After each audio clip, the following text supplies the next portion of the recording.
Hello, everyone. This is Full Bloom Fridays. I am going to start out by checking in with myself and with y'all. So that is how I intend to start off every episode of Full Bloom Friday from now on. So, episode 3, starting to integrate some changes. So, beginning of the episode, check in. I am On board an announcement for Southwest like 10:30 with service to Austin, 49 for C23. We need all ticket and confirmed passengers, please make your way down to gate C23 for an on-time and immediate departure. Again, this is your final boarding for Southwest like 10:30 with service to Austin, 49 for C23. Okay, pardon the pause. Thanks for your patience. If you can't tell, I can tell very obviously I'm in an airport. So I'm probably going to pause periodically if a speaker announcement comes on over the intercoms like right above me. I found a place where there's not much foot traffic. It's right under the intercom though.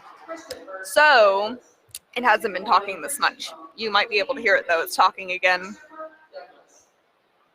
Okay, so check in. I am in Denver, Colorado. I flew in this morning. I really like airports in the morning. I'm not sure why. I do though. And I am here. I'm going to Boulder today just for a day trip to visit a graduate school to look at a master's in counseling at Naropa University. So I'm super excited about that. I'm also really excited to be on here doing Full Bloom Friday, episode 3. And so I'm feeling lots of nerves, definitely about the preview day at the university, a little bit of nervousness about being on this live, super excited, super energized, really happy. I had some great conversation with the couple sitting next to me on the plane, and yeah, just feeling really energized for the day. So with that, I'll move into the topic for today's episode, which is emotional regulation. So there's so much to go into on this topic, right? And I want to, so the context of where I'm coming from with this topic, and I will do my best to share from my experience and my point of view. If not with I statements, with we statements, I attempt to do that. Definitely not perfect by any means. I do attempt to do that though. So the context that I'm coming from with emotional regulation is I've heard so many opinions, factoids, lots of conflicting ones, right? About to what degree we have, the power to regulate our emotions, right? I've heard everything from this end of the spectrum of, oh, emotions just come up and we can't really do anything about them. They pass though, to we have the ability to change our emotions in a split second, in the moment. You always do, right? And to somewhere in between of, well, we have some power over them, but part of it's physical, and so there's only so much, right? So there's a spectrum, right, of opinions and experiences about how well we can regulate our emotions. And I would like to put these various opinions into the context of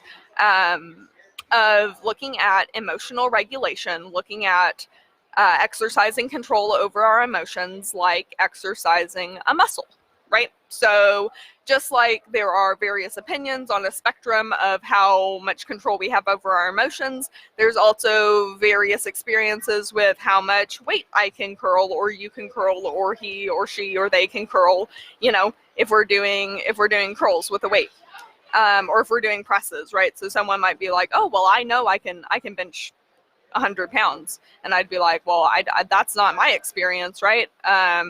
However, I do know that if I was working out regularly with the intent to build my strength, right, I would definitely I would experience more abundance in the amount of weight I'm able to lift, right? So putting emotions in that context and looking at emotional regulation as a muscle that we can work out. Okay, so coming from there, now I'm going to share more personal experience on my journey, which is how I I would say my advice that I offer and the tips that I give and the information that I share is, is basically a compilation of um, my experience and my education and sharing the things that either worked for me, or even if they didn't, like, they're supported by research, so I know that they work, or they're supported by experiential data, right? I know other people that this has worked for. So these steps, I came up with some steps for building that muscle of emotional regulation, and they're based on the, some really research and science and therapy and coaching and my experience. So the first, the first credit that I want to give is to the idea that we are not always able, and certainly not most of the time when we're starting out, able to change an emotion in the moment, right? In the moment of feeling anger, depression, anxiety, when our emotional regulation muscle has not been stretched and exercised regularly, we don't have the ability most of the time to just, make the decision to change the emotion that we're experiencing, certainly. And I would say at the level that, so when I was experiencing that primarily, the inability to change my emotions in the moment. Oh, here's an announcement. If anyone's watching and you can still hear me while the announcement is going on, type a comment and let me know, because if so, I'll just talk over it. Okay, so I would say that, so at least for me, when I was experiencing the inability to change my emotions in the moment, the most important thing,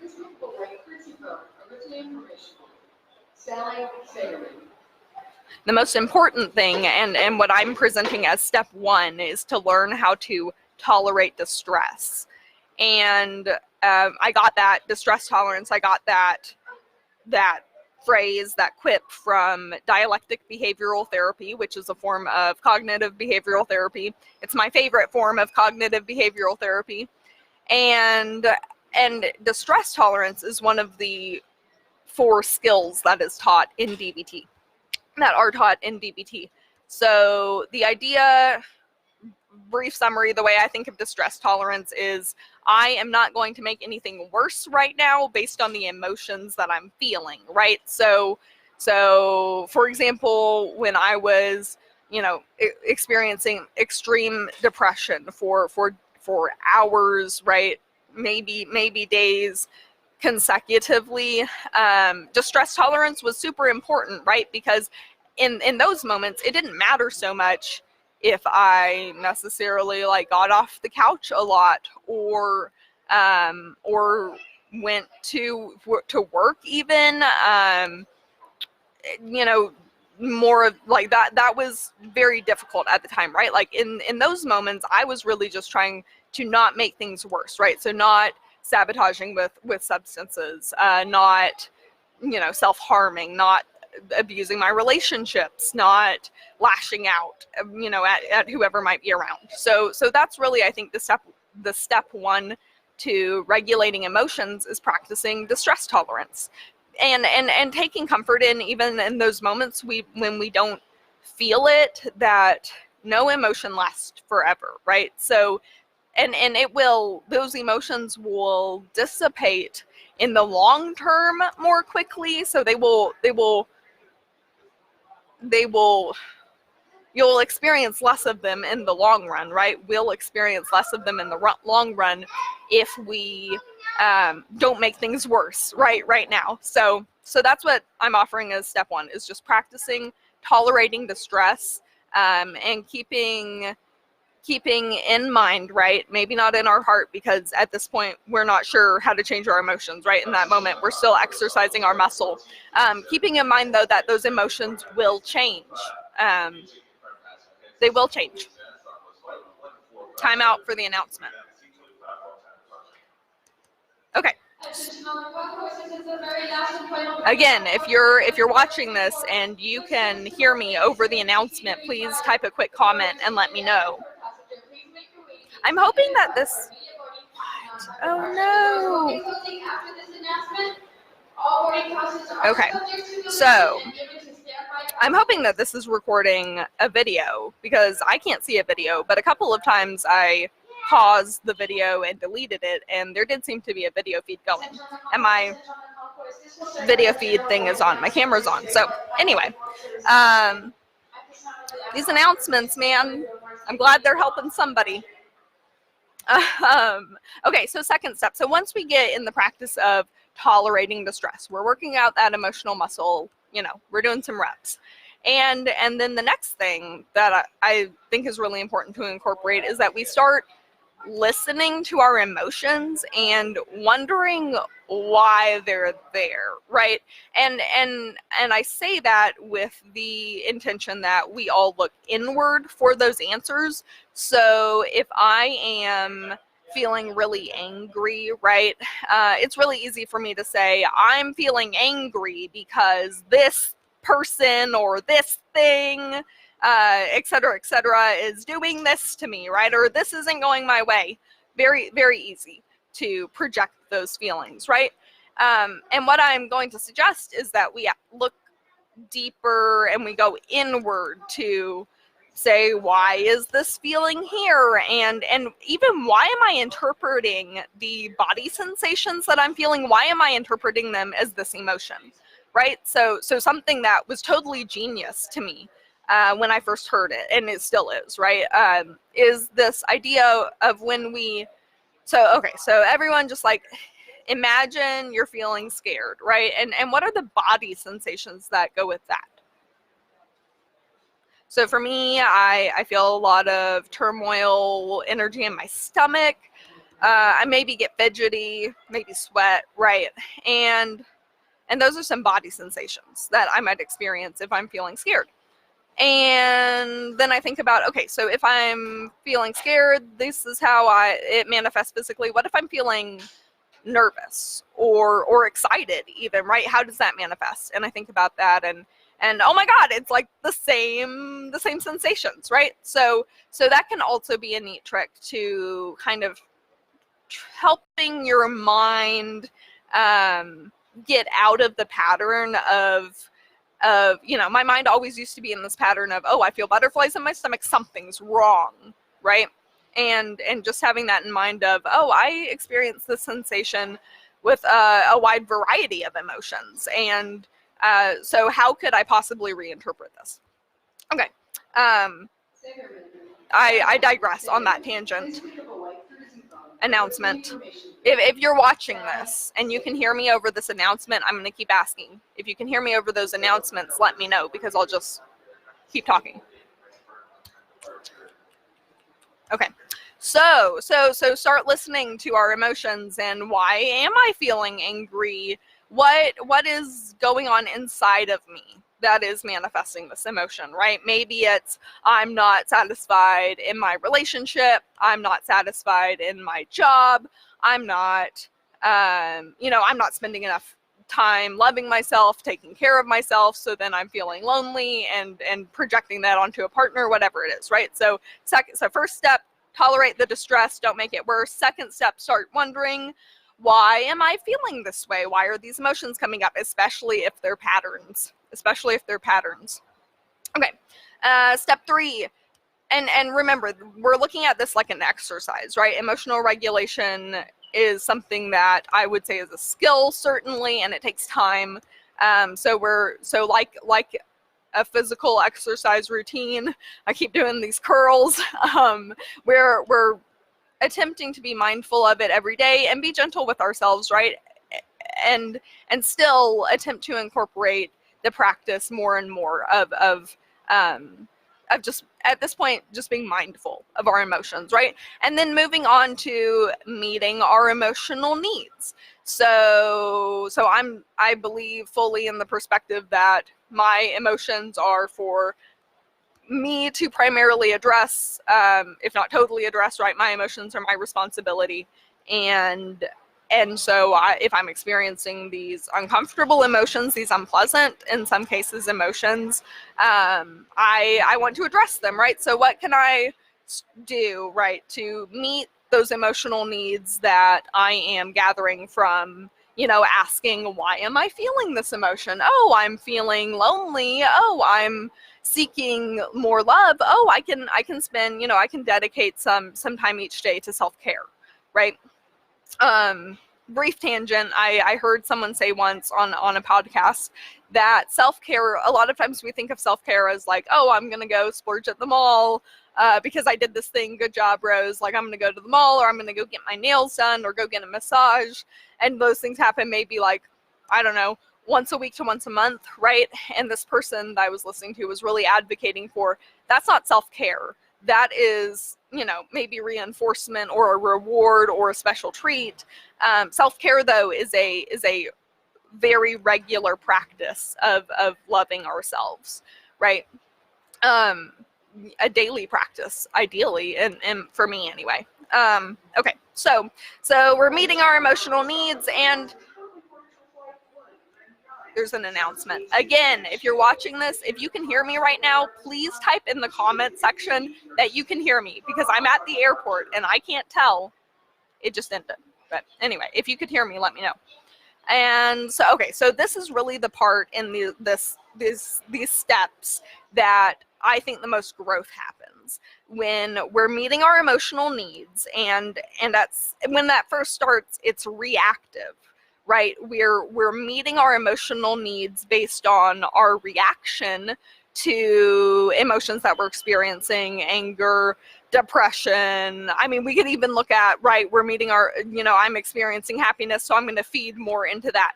And as we are reacting, we're doing reactive solutions to our emotions, we generally start experiencing less extreme emotions, or less extreme uncomfortable emotions, and less frequent, right? So we're really, at this point, we're really like, we're getting big emotional regulation muscles, right? And what's really interesting, and this episode is not meant to be extremely neurobiologically based, not a lot of neuropsych, right?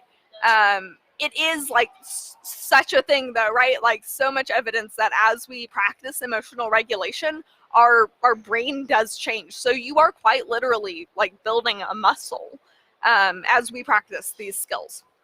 So we're reacting. We're reacting to our emotional needs. We're finding solutions. We start experiencing less of them, and then we can transition gradually into being proactive, right? So that's more so, oh, I notice that when I do this, I feel really happy and excited. I feel passionate about this, right? I feel passionate about this topic, about this person, about this activity, and I'm going to do it more. So that's really a proactive meeting of emotional needs, right? Is we're finding the things that we can add to our experience, instead of, we really have to start out by, depending on where we are, right? I had to start out by removing the negative things, right? And then we can start gradually adding in more positive things. And that's really a proactive way to meet emotional needs, right? And that goes to everything from our surroundings, to the food we're eating, to a wellness routine. And with time and practice, right? We're practicing, we're working out, we're exercising these muscles, these skills, our brain. And with time, we do gain more and more control over our emotions, even down to the moment, right? That we start to experience sadness or anxiety or fear, right? And what I totally said I wasn't going to do the neuropsych, but and you know what? I'm changing my mind. This is important, right? Is that we're building a pattern. Airport announcement.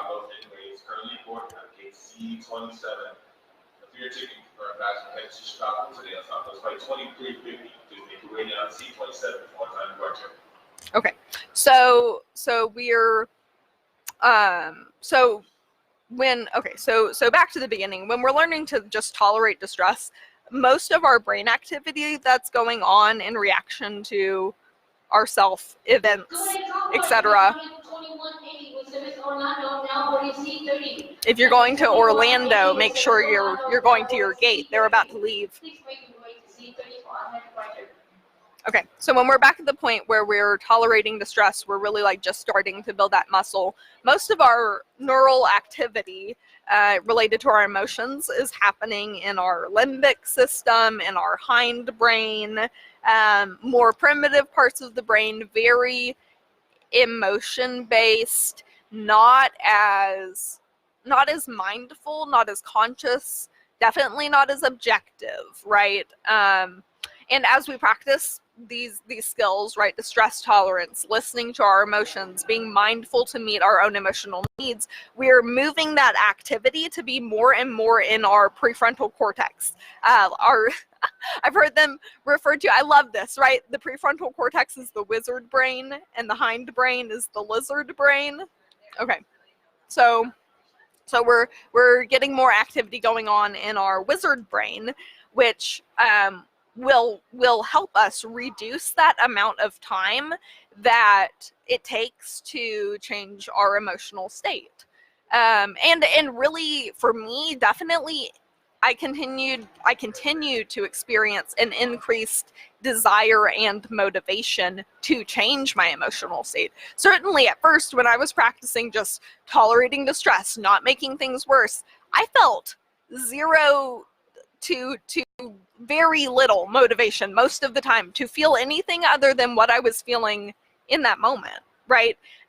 With exercising that emotional muscle, these skills, practicing these skills, though we can reduce the time that it takes to change our emotional state. We can increase our desire to. We can bring more happiness and passion and excitement into our lives, right? And in my experience, I haven't gotten to the point yet where I never experience uncomfortable emotions. I know some people who that's their experience, right? And my interpretation of that, at least at this point, is that I don't believe we have to hang on to them, right? Sometimes things come up, and again, with practicing these emotional regulation, these emotional intelligence skills, announcement, with practicing these skills, we can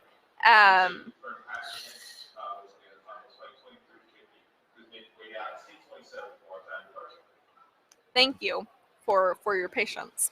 Thank you, Rose, for your patience.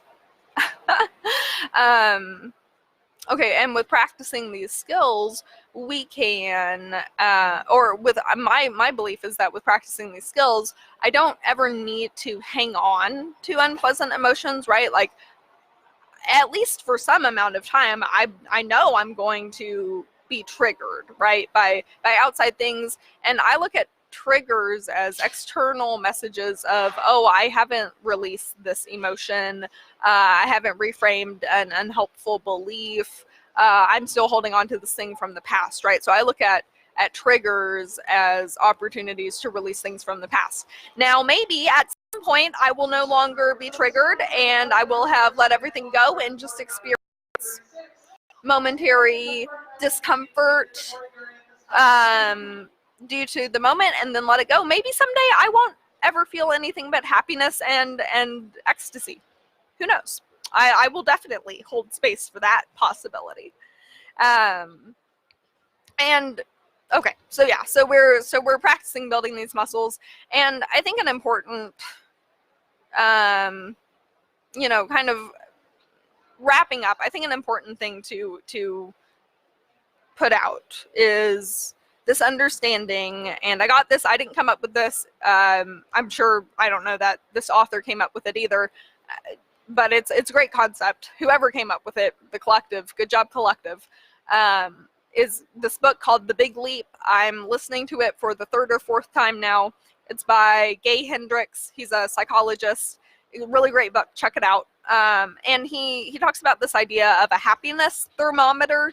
So based on our experiences when we were growing up, which define a large amount of our life, and whether that's it defines us and then gives us things that we want to change, right? Or we remain in a less conscious awareness. We are greatly impacted by the beliefs and experiences, the beliefs we are taught, the experiences we have, the messages we receive, both directly and indirectly as children.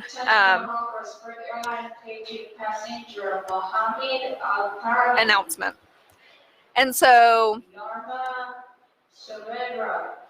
and Carl Flaminius, if you have a concourse, please make your way immediately to C48. Your spirit flight 584 returns to Austin and 40 ready for immediate departure. Boarding roll will be closing 4 minutes. C48. So this happiness thermometer is, as adults, our happiness thermometer is primarily impacted, at least until we start doing mindful, conscious self-reflection on our experience as children.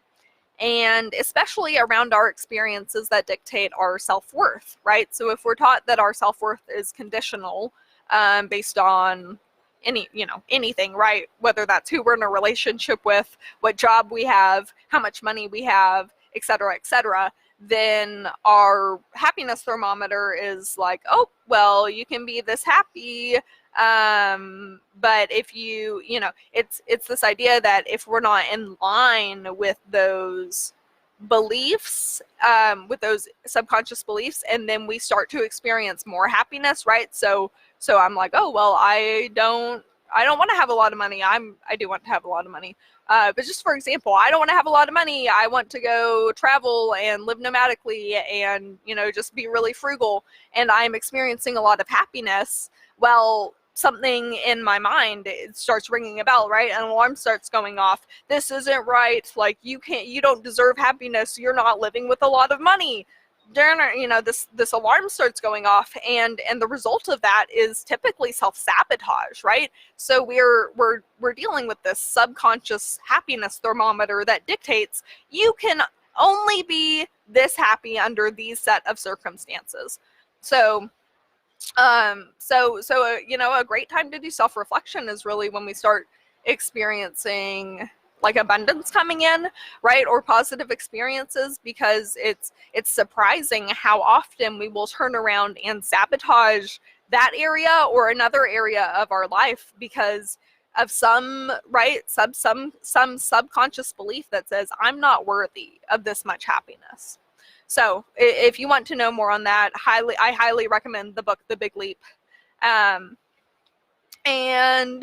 yeah, so that's all that I wanted to share about emotional regulation for today. Obviously, there is a lot to talk about on that topic, and I just really wanted to touch the surface of it, especially just this idea that I don't believe that there is that either the extreme of we have total control over our emotions all the time, or the other extreme of we have very little control over our emotions all the time. I don't believe that either. Like, I don't believe that we're static in this skill. I look at it as a skill. So depending on how much you exercise, you can bench press various amounts of weight, right? So really, it's, emotional regulation is the same way. We start practicing being mindful and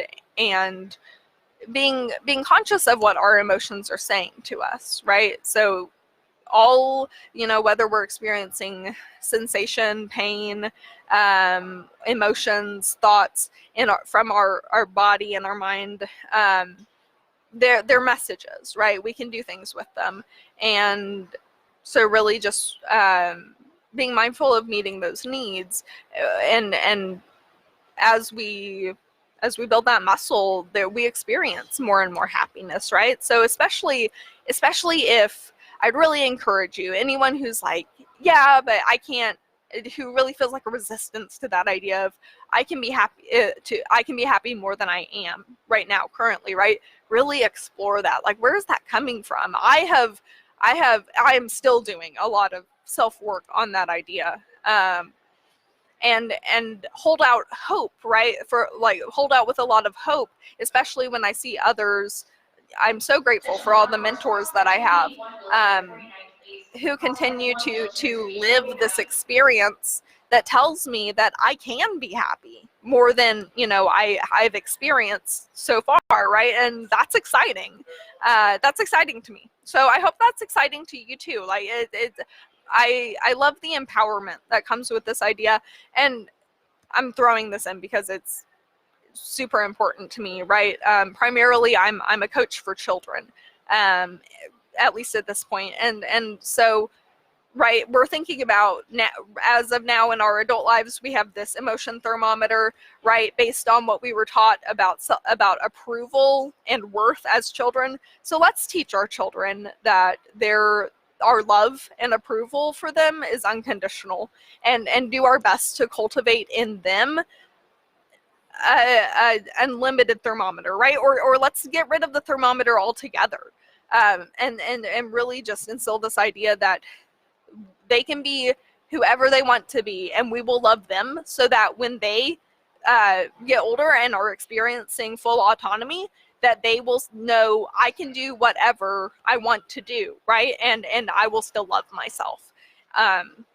So that's, we can change the world by changing the emotional and wellness experience of children, and ourselves, of course. So I leave you with that. Have a great Friday, a great weekend. Coming up next week, I'm going to be doing a regular Full Bloom Friday in the morning, and in the evening I have a special friend coming in from Chicago to do an evening episode of Full Bloom Friday and talk about her new book. So I'm super pumped about that, and about having more guests on in the future. So I look forward to you all meeting her and finding out more about her book. Thank you for tuning in today, or for watching this later. I hope you have a blessed weekend. Much love.